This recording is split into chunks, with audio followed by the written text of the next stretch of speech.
Welcome back to another great episode of Comedians in Bed. I'm your host, Tyre Erskine, and I have another good one for you. First off, let me just say how professional, this woman is. She hit me up and was like, "Are we still on for tomorrow?" And I was like, "I like this one because most don't do that, and that's fine. Everybody got their own preference, but I like professionalism, so I was like, I picked a good one, and Thank just for that alone, she's funny. I looked her up. They call her the ratchet Christian. I can get down with anybody who say with a side a little ratchetness, okay, and ranch on the side. All right, this girl's doing her thing out in L.A.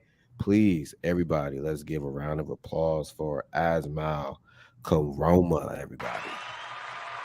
Hi. What's up, man? What's going on with you? Hello.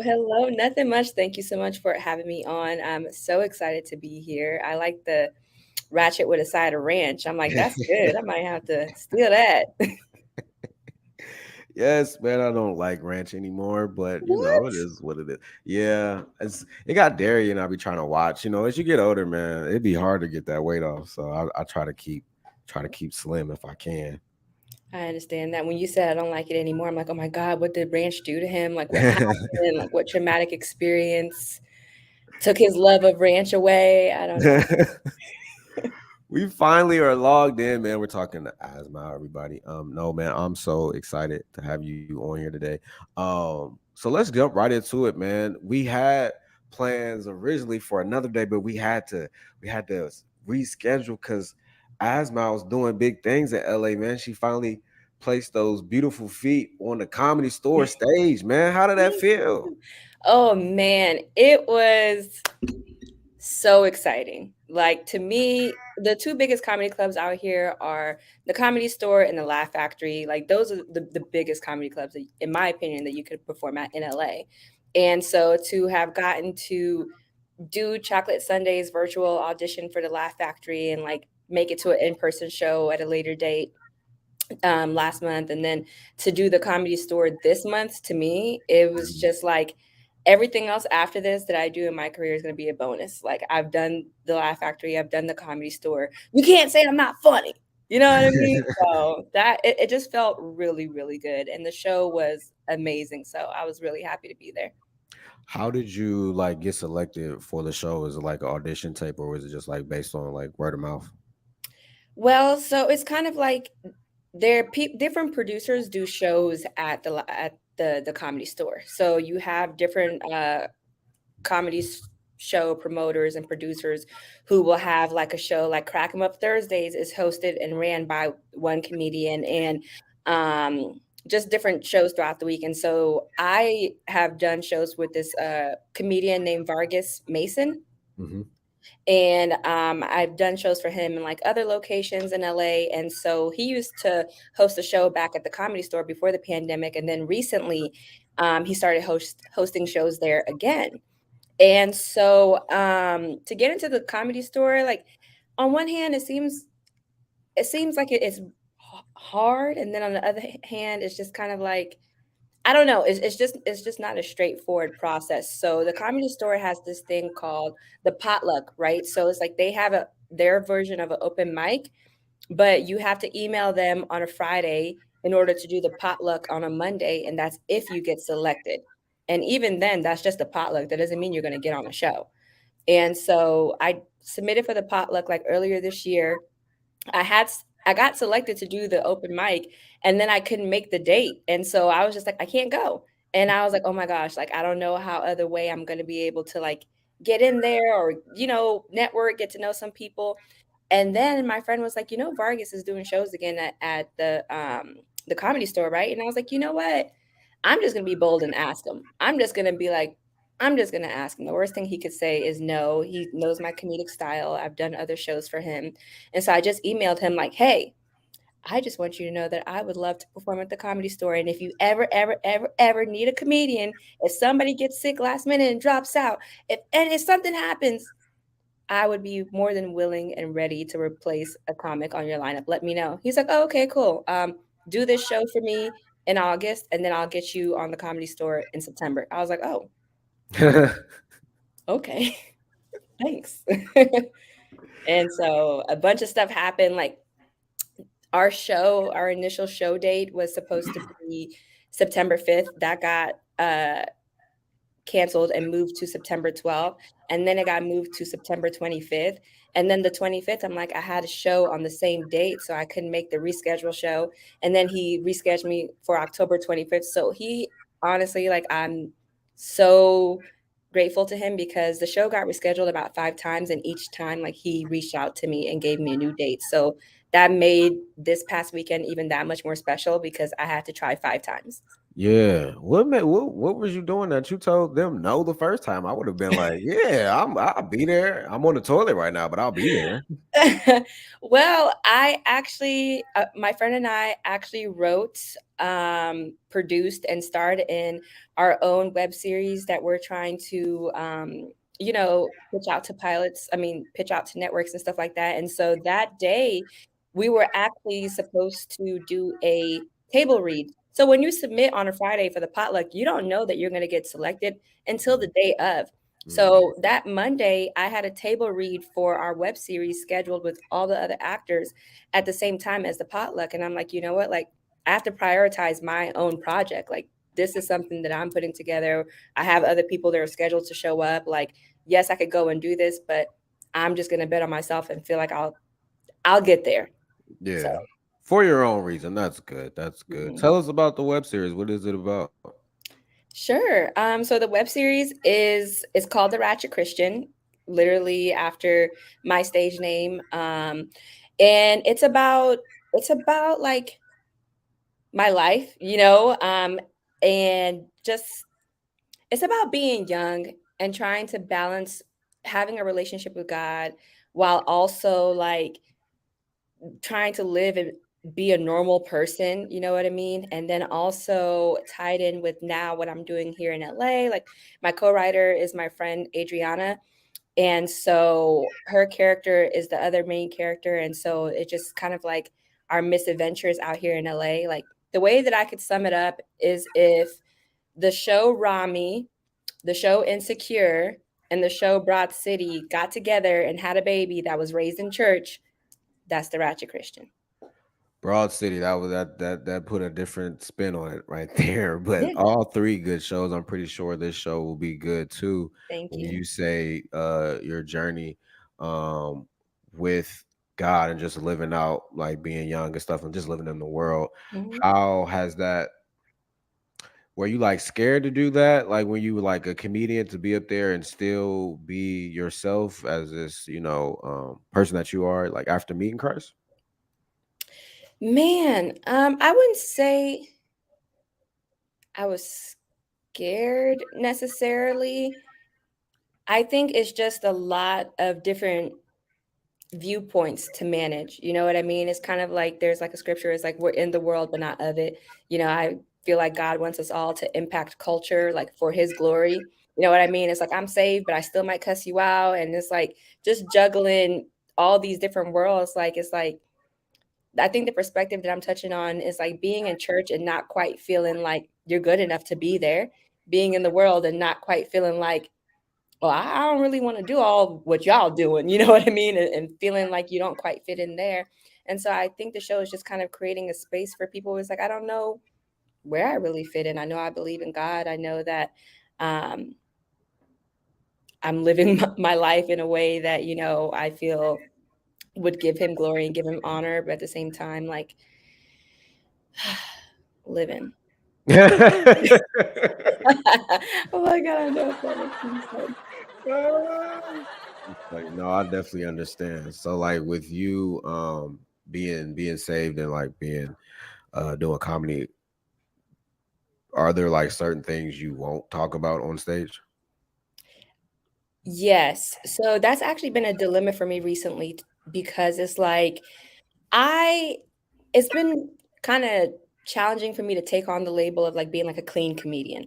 You know what I mean? Like taking on that label of being a clean comedian. And it's like in some ways I do think of myself as a clean comedian because I do my best not to cuss in my sets. I really don't. I'm gonna say nigga because I don't think like nigga is a cuss word. That's the one allowance that I give myself, like personally. It's not a cuss word. It's not a cuss word. It's a term of endearment. So me and God been wrestling about that. I'm like, God, I'm not cussing if I say nigga. Like if I'm talking about I feel like you said that at work before. I'm gonna say nigga here because I can say yeah, it. because I can say it. That's like that's my one allowance that I give myself. So but besides that, I really try not to cuss, but I want to be able to talk all about the same things. You know what I mean? Like I talk about sex in a way. I talk about relationships. I want to be able to talk about race and relations. And so I feel like when you take on that label of being a clean comedian. So I've recently started doing shows at churches, which I love. Like I love that I'm bringing my two passions together. Like I love the Lord, I love comedy, and churches has been the first place where I have been being told like you can't say that, Hmm. and that for me has been like tough, because I feel like comedy is so accepting, is so open, is the one place that I kind of feel like you can say mostly anything, Yeah, yeah. you know, but yeah, yeah, I think I'm just trying to figure out what being a clean comedian looks like for me. And I think what that looks like for me is challenging the church space to talk about things that they don't normally want to talk about. Christians need to talk about sex more because we're all sexually repressed. And we are. Like, we just need to fess up to it. Like, we all have so many issues around sex, and it's because we act like it doesn't exist. I want to be able to talk about race relations in a way that's funny, all the things that make the church uncomfortable. I feel like I'm called to speak about it in a way that still honors God. And then when I'm, doing shows out in bars or clubs or anything like that, like finding a creative way to share my testimony, to find a creative way to, talk about Jesus in my set in some kind of way. You know what I mean? So Yeah. I'm just kind of trying to intermingle everything. No, I asked you that because, me being young and saved too. Sometimes, like early on, I used to struggle with that, but then, I feel like this is my ministry, and I feel like Ooh. that I want to talk about the dirty truth that they don't talk about in church. Mhm. Like just like you said, like you always just hear "don't fornicate," and that's like telling the kid "don't touch the iron." I'm gonna touch it because I want to know why you say not to touch it.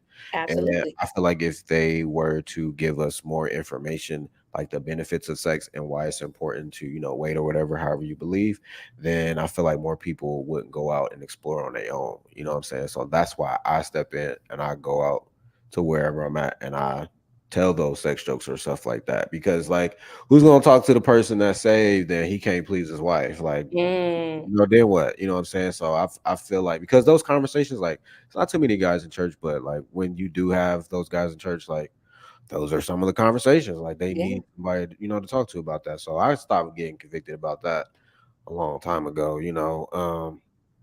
I try not to cuss. I'm not really like a big cusser in general.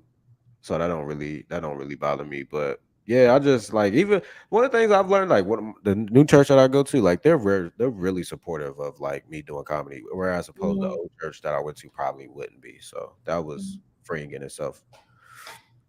I love that. That's so amazing that you're kind of like not I don't want to say look on the same mission and start to make it churchy, but just the fact that you realize that this is a sort of ministry. You know what I mean? Like I think God is doing something so cool now where it's like anything could be your ministry. You don't necessarily have to be a pastor to be ministering to people, and the best way we can minister to people is to share about ourselves and share about our life and with our walk with Christ, especially. I think the greatest area of my life where I had to really have God pour in is in the area of like dating and relationships and sex and stuff like that. And it's like I like being able to share that wisdom to people in a way that's funny. I have a joke that's like, "Oh, I stopped being a hoe. I stopped being a hoe as soon as it got cool."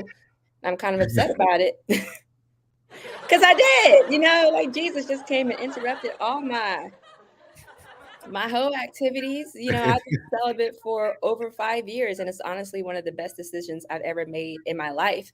And I like being able to share that in a way because not everybody going to go to church and hear why you should wait. But I'm Yeah. gonna do you.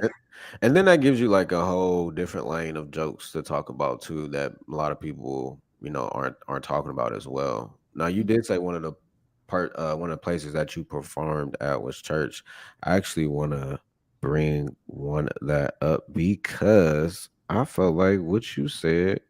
What's funny? So we gonna look at a clip that she did at a church. I think it was just recent. I'm bringing Hmm. it right here. All right, we gonna watch this and then let you guys get a piece Oh, of. this is cool. This is something new. It's high I'm tech right here. Don't play with him. give her a little something of what she can do. All right, let's get into this joke right here.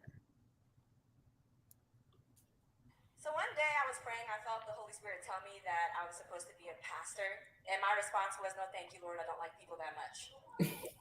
You got to love people to be a pastor. I tolerate people. I can't be a pastor. I became a comedian instead. So now I get to talk at you and not to you. It's great. It's great. There are ways around God's will, guys. You're seeing it, right? You're seeing it right now. Why do you think most pastors have such great senses of humor? They want to be comedians instead. You guessed it. You guessed it. Pastors, after this, we'll do an open mic. We'll talk. We'll talk.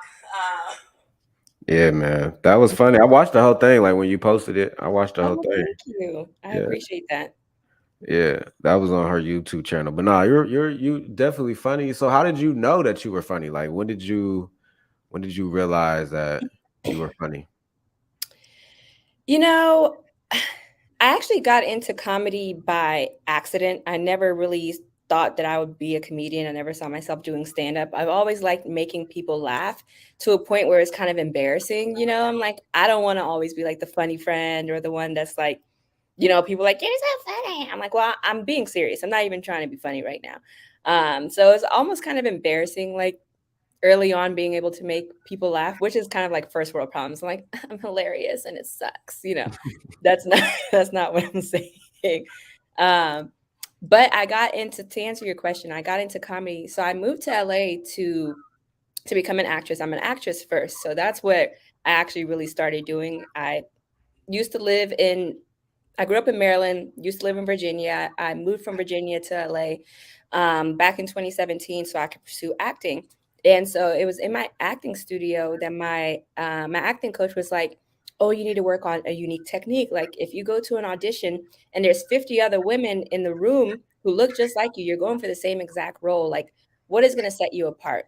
That's what a unique technique is. Whether if you can yodel, you can jump rope, you could do whatever, like just something that you're good at.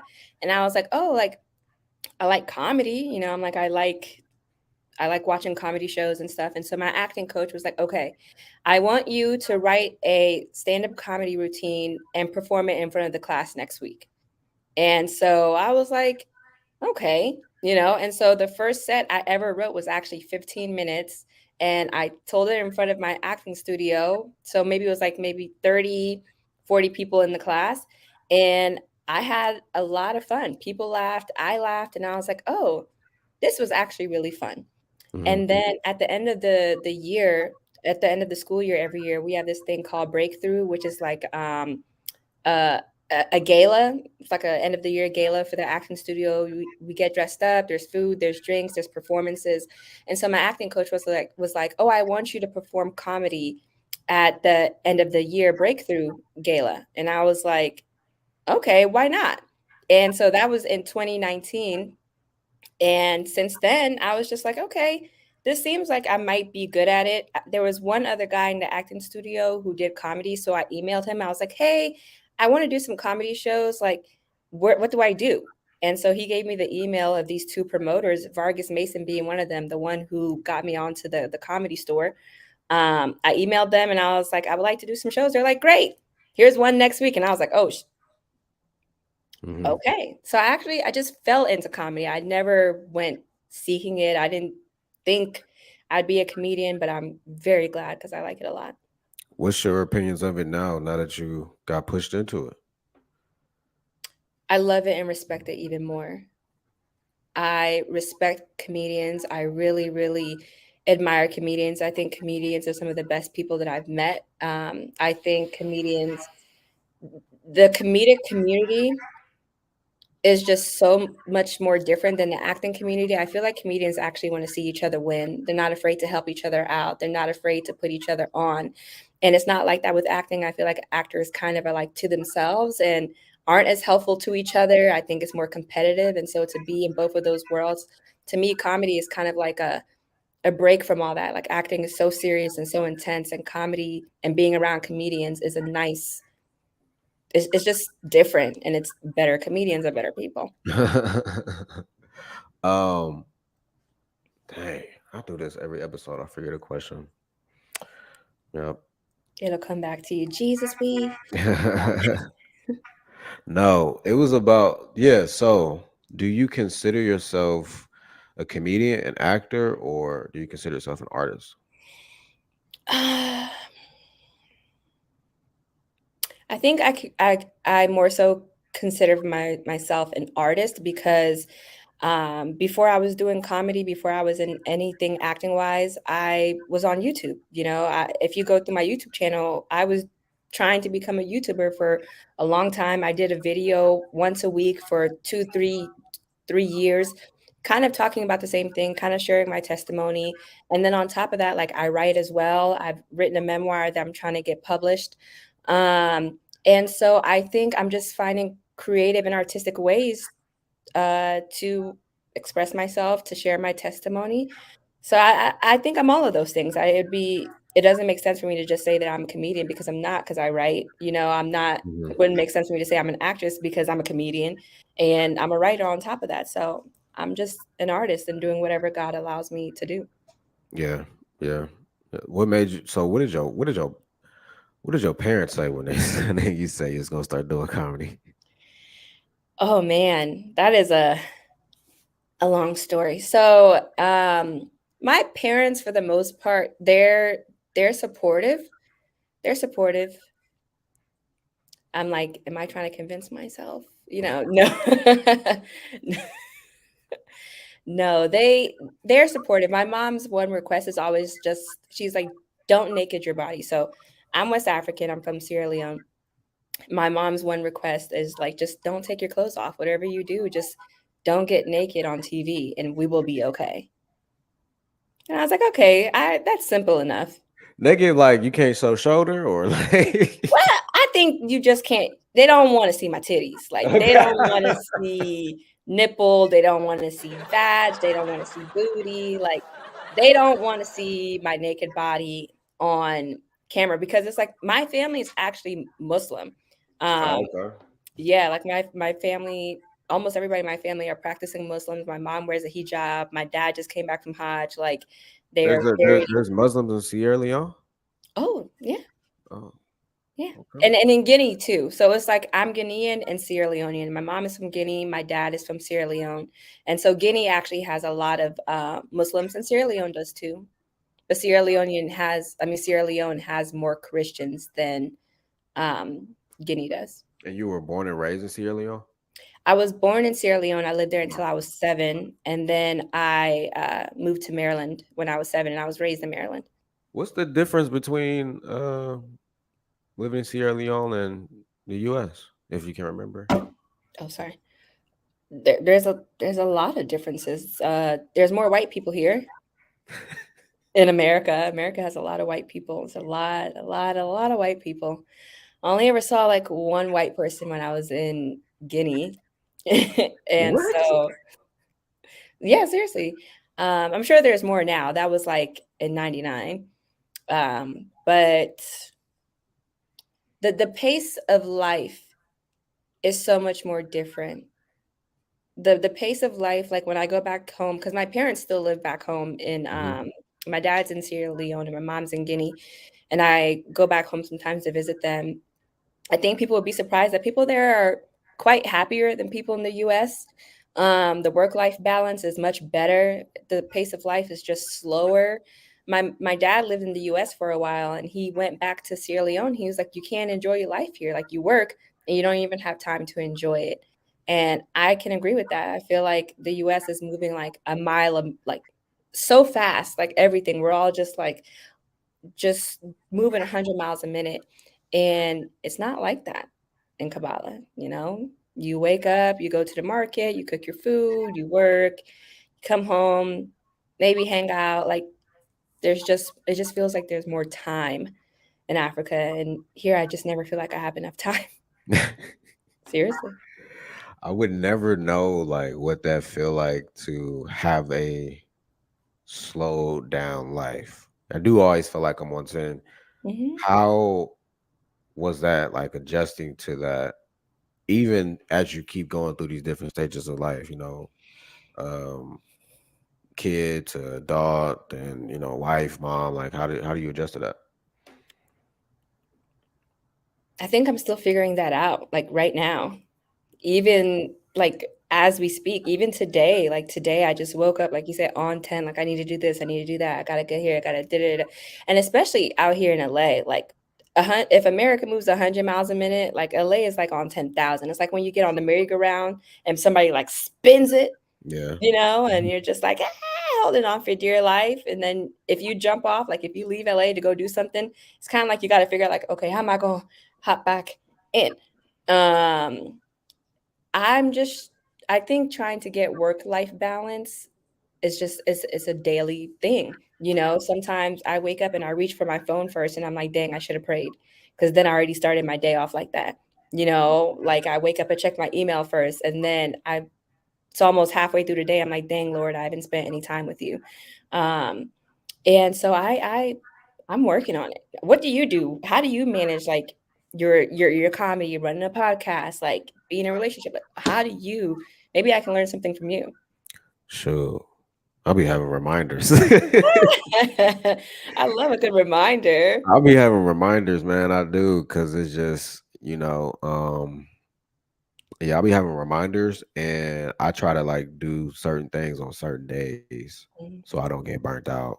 And then I'm not afraid to say like no. I'm not afraid to call off on my job in a second. I don't Ooh, care. Like, I love that self-care. Shoot. yeah. So I'm not afraid to say no. I have reminders, and I try to do things only on certain days. So like right now I'm only doing mics on Monday, Wednesday, Friday, Hmm. but a couple, like probably like last month I was doing mics like Sunday through Friday, just because Dang. I was trying to get better in some areas, and right now I'm just trying to work more from home, like Hmm. write more, take what I learned and just come back and write more. So it does change in seasons. I do be on 10, but I'm one thing I've been like working on is trying to like adjust to the like new routine. Like if your routine switch, because that's what be messing me up. Hmm. That routine switch be messing me up real bad. Dang. So Like daylight savings routine switch. no, so like so let's say like in the summertime, uh so for example, let's say like if you got like so okay, I'll use one. So like Wednesday through Friday I go to the gym. But let's Mhm. say like I got a show next week on Wednesday, and then I got another show on Friday. So now I have to switch it up and go like Sunday, Monday, Mhm. Tuesday. So like that whole switch up be like, whew, like let me try to Yeah. keep my breath. That, yeah, that's what I mean by switching up the routine.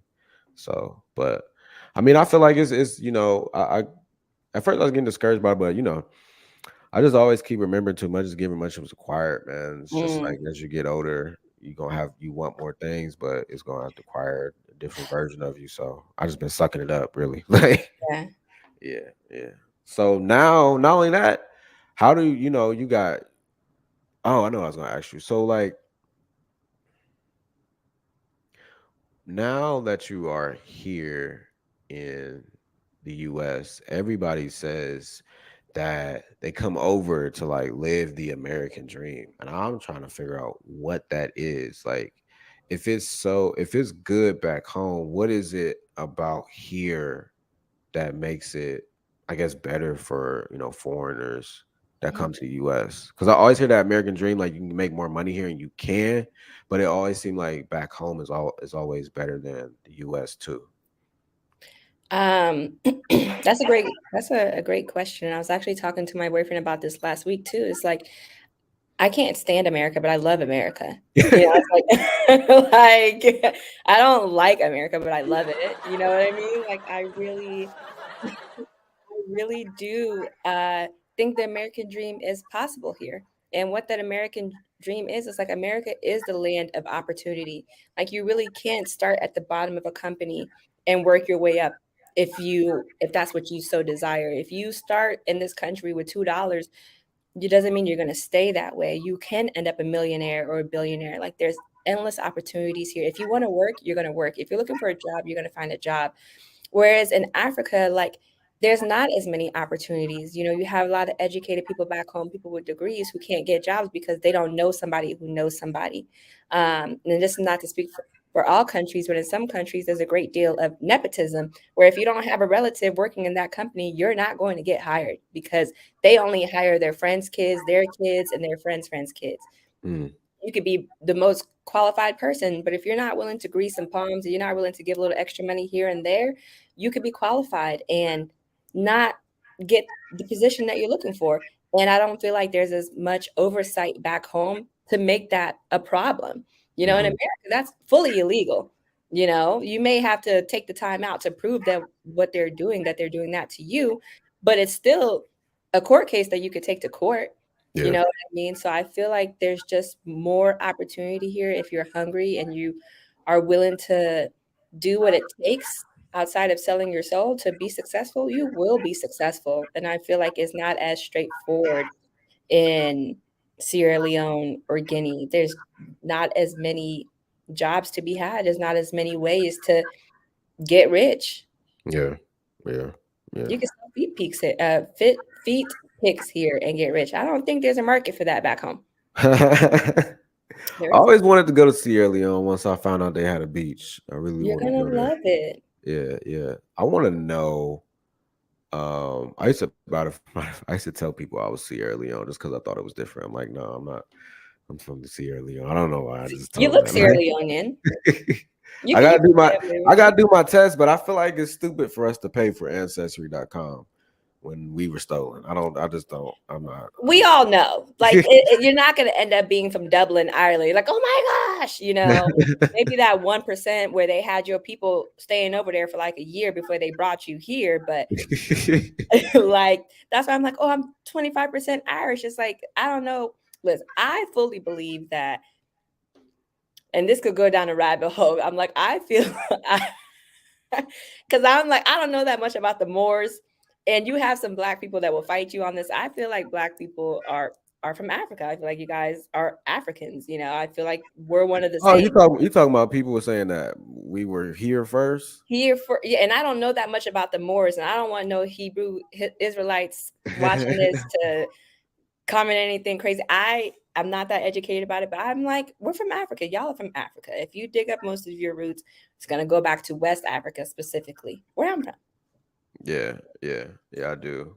How can we bridge that gap? It seems like we off. I don't know why, but it seems like we off. Like, it's I don't know. It's like yeah, I don't know how we bridge that gap.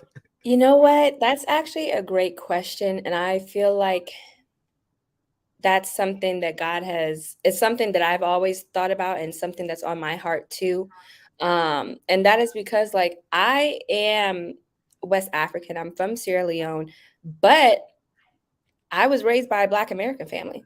Hmm. I grew up in foster care, and the woman who raised me was a Black woman and her 2 daughters, and so it's like when I think about being African American, it's like I really am, like, African American, like, I'm an African girl born in Sierra Leone. I came to the US to live with an aunt of mine, like, when I was little.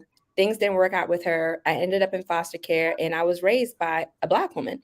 So I was raised outside of the African culture. I was raised within the Black culture. And so you see a lot of the different things where it's like you see and hear how Africans talk about African Americans, and you see and hear how African Americans talk about Africans. And it's almost like we're talking about each other like we're not the same, like we're not family, like we're not. Because to me, I'm just like, it's really not that far removed. But I think there just needs to be more dialogue. I definitely feel like things have gotten better. I haven't been called an African booty scratcher in a very long time. I feel like being dark skinned is so much more socially acceptable, and it's not every comedy show that you're gonna go to. You sit in the front row as a dark skinned person. People are gonna be like, "Oh, where'd you go? They turned off the light. I can't see it. Where are your teeth?" Da, da, da. Right. I feel like things are getting better, and us just loving and accepting ourselves individually, and loving and accepting and respecting each other mutually. Even with the how Afro beats has kind of like come to the US, and you have so many American artists working with African artists, and it's like so common now, and just the embracing of African music. Sometimes in the past you put on African music, people are like, what is this? But now like Black Americans love African music too. Who's your favorite Afrobeats artist? Because I got a few. Oh, I Yeah. want I want to hear yours because I don't know if you've heard Uh, of the ones that I like. I like techno. I I like like to, I like Malik Berry. I don't know why he waiting to drop an album. He keep I playing. know. We could talk about that. Where has he been at? I don't know, but he played too many games. I love Runtown. Um, and then I also like Tyler Savage. Hmm. And hmm, I just switched over from like Spotify to Apple, so I'm really trying to remember this off the top of my head. You're doing good. You named I more than think most his name. I think his name is Timmy. Tamaya. Tamaya, yes, him Yeah, too. I love Wizkid. me too. I love Rema. I R actually don't know who that is. Rema. I think I said his name right. You probably did, but I wouldn't know because I don't know. Man, that dude, every song he makes is just like a good song, man. And then Fire, huh? I love Tenny, Teni. I think that's how you say her name. Hold on. Tenny. I don't know. What's your favorite Yeah, Tenny. Afrobeat song?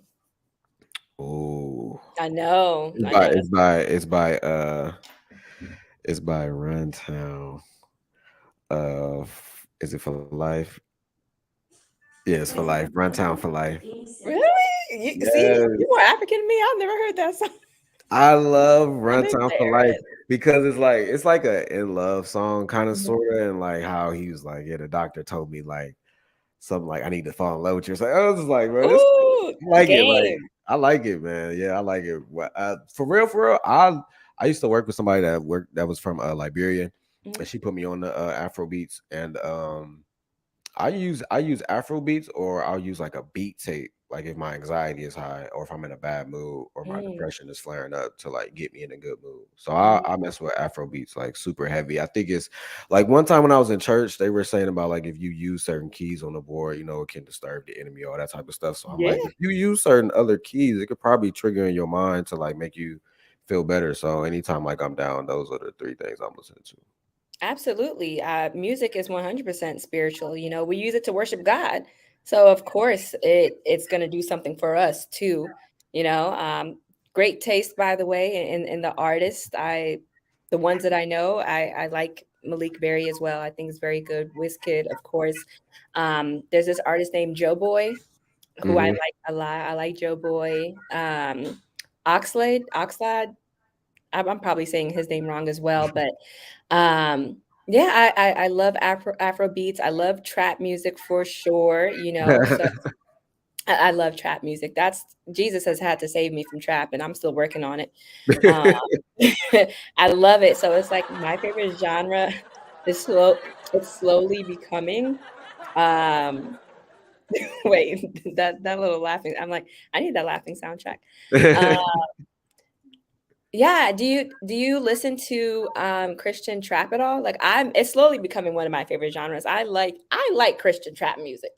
I've heard it, but it got to be certain ones because some of them just kind of be a little corny, you know. Yes. Uh, but I like more so like when it comes to Christian rap, like Andy, Yeah, Andy Mineo. yeah, Christian Gray, and uh, Lecrae cool too. Yeah, those two, and I found a woman rapper too that like I think is on Lecrae's. I know who you're talking about. Her name is Wande, and she's Nigerian That as well. she Nigerian? Oh She's yeah, Nigerian, yeah. yeah, yeah. I like her. Yeah, Yeah. she's dope and cool. But I do like how that is expanding. It's slowly but surely been growing on me for like over the years. Yeah. My favorite gospel trap artist is this guy named 1K Few. Hmm. He's from East Atlanta. I highly recommend you listen Is he to white? 1K. No, he's from East Atlanta. He's a black guy. Because I feel like there's a white rapper that does Christian rap trap. Hulvey is one. He's also signed to Lecrae's label. Okay. 1K Few is signed to Lecrae's label. This other artist named KB. All of them are good and not corny. Oh yeah, I love KB. KB cool. KB's cool. Derek Minor, I feel like is like really good. He hasn't dropped anything new in a while, but yeah, I'm That's just like, that's what be stopping me. That they don't really drop nothing that's frequent, except for Andy and Lecrae. Like I don't know what it takes to put the projects together, but some of them mhm, don't be as consistent with the dropping of projects. yeah. Um, Maybe they feel like it's not like a market, but I feel like God is really, at least in this season, and it's not like he told me this. This is just my opinion. I just feel like he's just bringing believers into spaces of entertainment and having us doing it at a higher level. It's like, why do Christian movies have to be corny? Why does Christian comedy have to be corny? Why does Christian music have to be corny? Like, why can't we just be excellent for God at the same pace that everybody else is excellent? You know what I mean? yeah, yeah. Speaking of comedy, who's on your comedy Mount Rushmore? Mm. I don't really have a Mount Rushmore. I have like one favorite comedian, and it's not like anyone that's like super not known. My favorite comedian is Dave Chappelle. Why? I think he talks about difficult topics really well. I think he talks about race and politics better than anybody that I know, and I like his subject matter. I really, really, I think he's brave, and I always a- admire a brave comedian. I like people who can talk about things that most people shy away from in a way that is still very funny, but still very true, because that's the type of comedy that I want to have, you know? Do you think I had a comic on here before? She said that it was important. I asked her like, what ways can we help women comics? And one way that she said was for us to let you guys know, like, if you weren't good. Mhm, Not saying I'm about to say that about you, but like, mhm, how important is that criticism? Because I feel like sometimes as Black people, we give when we see somebody Black like do something big, it's like we can't criticize, and mhm. I don't necessarily agree with that, but I understand why because we're starting to get our foot in the door. But would you like that criticism? Like, what's your opinion on like how we can help you as male comics for women comics? For me personally, I think it's helpful because I never go into any space or into any show or even go into comedy walking around with the mindset of, "Oh, I'm a female comedian." Like, I'm just a comedian. It Hmm. doesn't really, like, weigh on me in any kind of way that I'm in a male dominated space as a woman. Like, that to me never really bothered me. I'm like, funny is funny. Funny doesn't have a gender. And if you would critique and give constructive criticism to a guy, give it to me too. You know, I want to be a great comic. I don't want to be a great female comedian. I just want to be a great comedian. Right. And so whatever you would give to somebody else, give to me, whether if it's encouragement, whether it's good feedback, whether if you have some suggestions. And for me, I'm open. You know, I'll ask for feedback. I'll ask for, if I feel like you're going to be constructive and you're somebody whose career I admire, I will ask you for feedback. You know what I mean? But you can't. I don't really want it if you're, I don't want to say I don't really want it, but it's like I feel like I have to ask this because there's some people, like, as artists, I feel like we're very sensitive. You could be trying to work out something and somebody's trying to tell you how to say it. It's like, no, I know it's not where it needs to be yet. I'm still working on it. Yeah. Let me get it on its feet, and then you could tell me about it. You know what I mean? Like, so I'd much rather ask than for somebody to give me unsolicited advice. Yeah. That's how That I feel. that being said, man, I gotta have a conversation with Yvonne Orji because that last special was terrible. I haven't watched it yet, and I've been telling myself to watch it.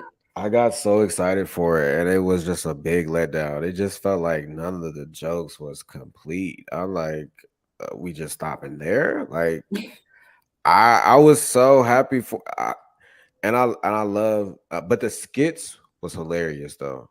The skits was hilarious, and I'm glad that I got to saw the comedy the special because a lot of people are making they're not going with the traditional route, just being up there for an hour or whatever. Some of them Yeah. are just doing 30 minutes or doing skits in between, or showing different cities they were in throughout the whole special, and I like that. You know, Mhm. what's one stage that you'll hit that you'll finally be like, okay, like I made it.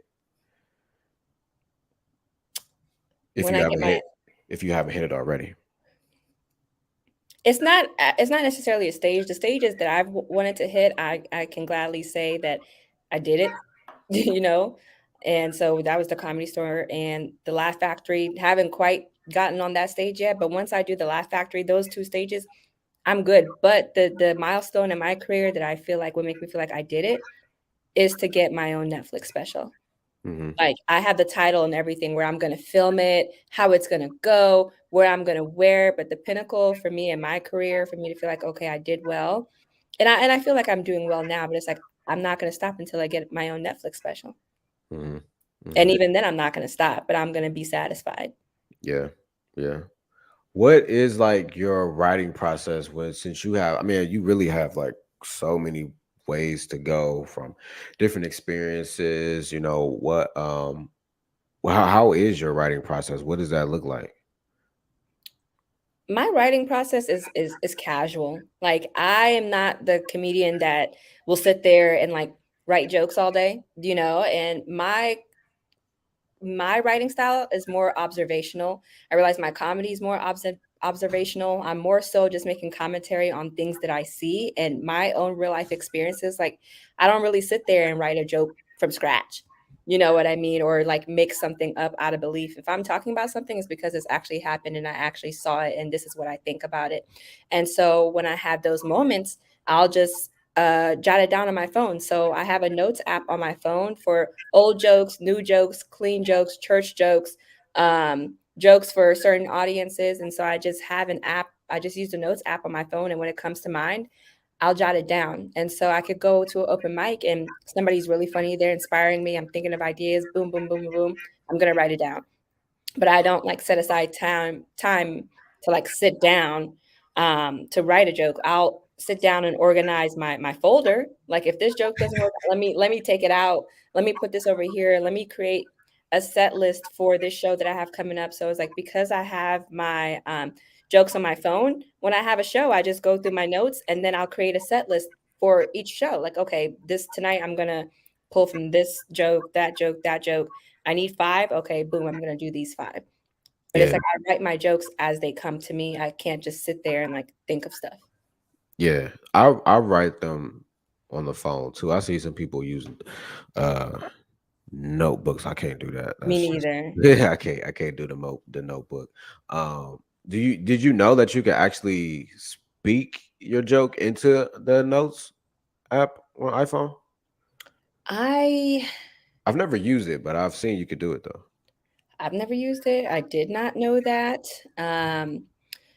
I've become a pretty bad speller, so I need to be writing stuff down more. Like, recently, like just last week, I took autocorrect off my phone because I'm like, I don't know how to spell patience. I don't know how Mm. to spell definitely. That autofill, you know what I mean? Where it's Mhm. like you don't even fully completely write out a sentence anymore before it spells it out for you. I'm like, I can't spell. I don't want people to think I'm stupid. And so I took it off and now I'm teaching myself how to respell things. And so writing is going to be a big part of that. The dictation, I'm sure it's cool, but I'm like, I wouldn't use it. For the longest time, the word that I couldn't spell was receive. I couldn't spell Receive. it for nothing. I tried so hard, and I definitely still can't spell definitely, and I'm definitely not going to try to learn how to spell definitely. It just is what it is. It is what it It is at this point. it's very difficult, and I every time I use the word definitely, it's not like it's not I have to manually say it's definitely. Like, I have to like do that because it's a word that I use so much. I'm like, I use this word too much to not know how to spell it, but it doesn't come easy. Like, I still have to take my time and make sure I spell it right because it's a tricky word. It's tricky. Yeah, It is yeah. it's just a tricky little thing. My first tricky word was together, and I was like, bro, I don't know how to spell. It was in elementary school, I was so about to say not to word shame you, but I'm like, together? Like, that's that seems yeah. pretty straightforward. Yeah, it was together. Somebody was like, just spell to get her. And I was like, Oh, my dumb butt, I was like, to get her. I was like, To get her. oh, together. I was like, You know, you want to know what my word was? what was your word? And I struggled. I don't even. It's very hard for me to say this word sometimes. I don't know why. Soldier, Mm, soldier, so and dear. that's how it's spelled. You're gonna tell me that soldier?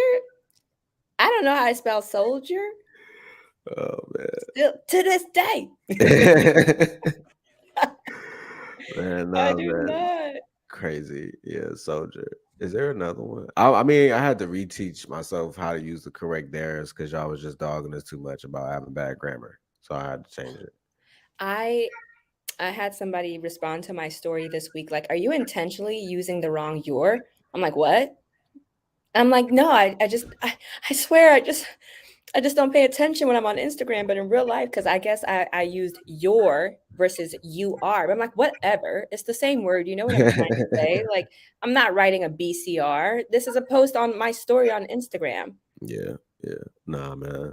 Yeah, that's crazy.